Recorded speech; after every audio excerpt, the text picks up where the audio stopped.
Good morning, students. Welcome to English Literature class. Today we will do chapter 8 of Literature Reader. So please take out your book and open page number 36. Dear students, before explaining this chapter, we will do reading of this chapter. So please do reading practice. Chapter 8, Who Gets Bought? Chetram and Hetram were two brothers who lived in a village in Haryana. When their father died, he left three things behind for them: a blanket, a buffalo, and a guava tree. But he did not say which should belong to whom. This put the brothers in a fix because they did not know how to divide these three objects between themselves. The older brother, Chetram, was a sharp and shrewd fellow, while the younger, Hetram, was simple and good natured and looked up to his older brother for everything. So when Chetram asked him, Well, Hetu, how should we divide our father's legacy?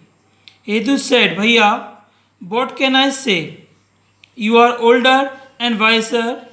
Whatever decisions you make will be the right one, and I promise to abide by it. Chetram replied, As you wish, but it's a naughty problem. As you can see, now if we have to divide the blanket, how should we do it? If we cut it in half, it's no good to either of us. That's true, Hetu noted. It's a real puzzle. Chetram sat down and pretended to think hard. Then he said, I have got an idea. You use it for half the time, and I will use it for the other half. That's brilliant, brother, Hetram said admiringly. I knew I could rely on you. So, what do you say? You keep it during the day, and I will keep it at night, was Chetram's reply. As you say, Hetram agreed without thinking twice.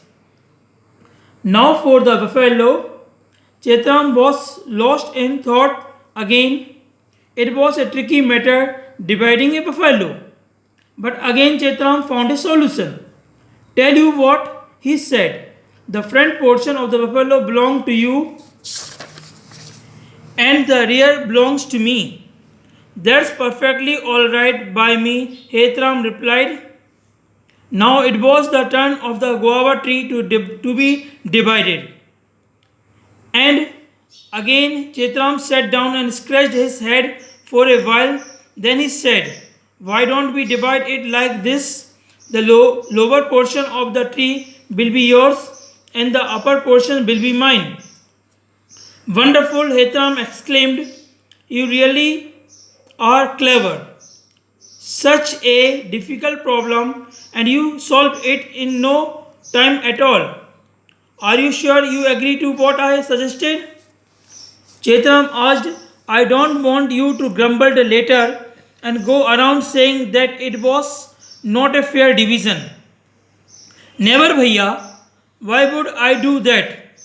I know you had never be unfair to me, Hetram said trustingly. Now, since it was daytime, Chetram picked up the blanket and gave it to Hetram. It's your during the day, remember, he said, and give the buffalo some fodder, will you? The front portions belong to you, and don't forget you have to fertilize and water the guava tree. The lower portions belong to you. Chetram sat down to merely puff his hookah while Hetram got busy working. He picked up the blanket and put it aside. What use was it during the day? He went and got some fodder for the buffalo, fed it, and gave it water to drink.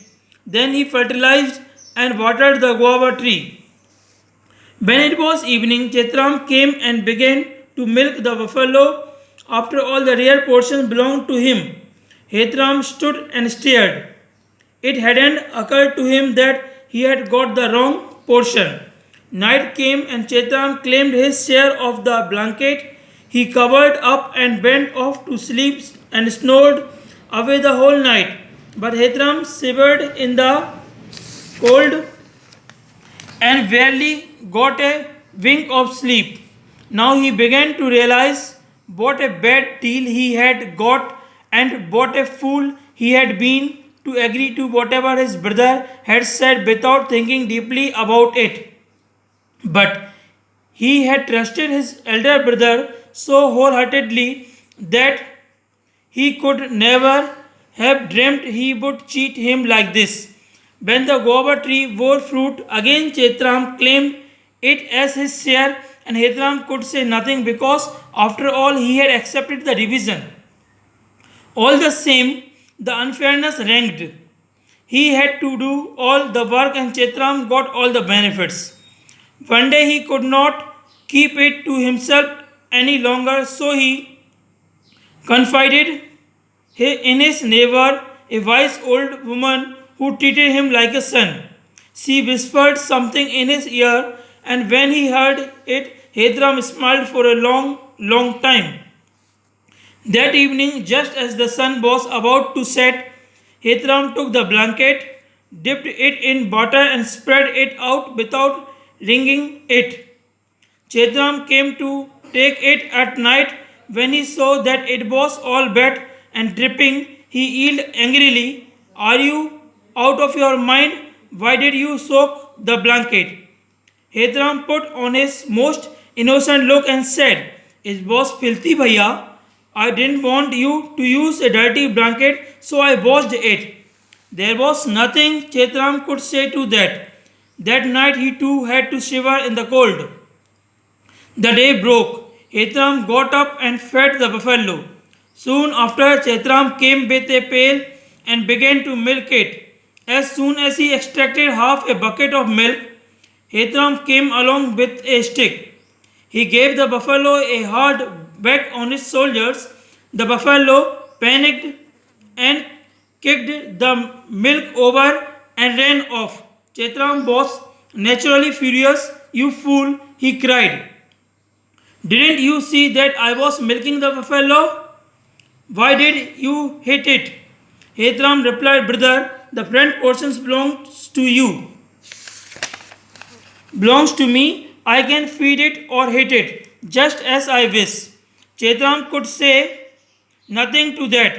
After all, he had divided the buffalo. He decided to go and break some guavas from the trees, but as soon as he got there, what did he see? Hetram was coming along with an axe. "What are you doing, Hetu?" Chetram asked, worried. "I was thinking of cutting down this tree." Hetu said, "Since the lower portion is mine, we can divide the wood in half if you wish." Chetram got into a panic. He had never anticipated that his way of partitioning the legacy could go against him like this. "Please don't cut down the tree," he begged. Then he hung his head and confessed shamefully, "Forgive me, I didn't divide our father's legacy fairly. From this day, we will have an equal share in everything." Chetram stood by his promise, and thus Hetram too got a fair portion of what his father had left for him. Dear students, this was a reading of this chapter. Now please pay attention on the word meaning. Legacy means inheritance or heritage. Portion means part.